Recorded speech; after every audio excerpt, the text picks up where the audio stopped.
जगन्मङ्गलस्यापि कवचस्य ऋषि शिव छन्दनुष्टुपदेवता च कालिका दक्षिणेरिता जगतां मोहने दुष्ट निग्रह भुक्तिमुक्तिषु योषिदाकर्षणे चैव विनियोग प्रकीर्तिता।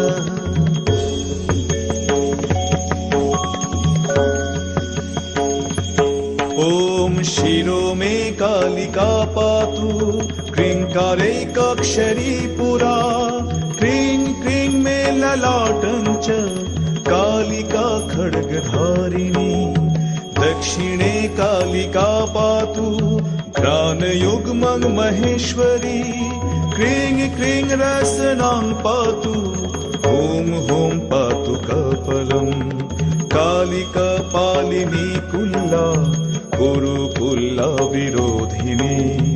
विप्रचित्ता तथोग्रोग्र प्रभादीप्ता घनत्विषा रक्षन्तु दिग्विदिक्षु मां ब्राह्मी नारायणी तथा माहेश्वरी च चामुण्डा कौमारी च पराजिता वाराही नारसिंही च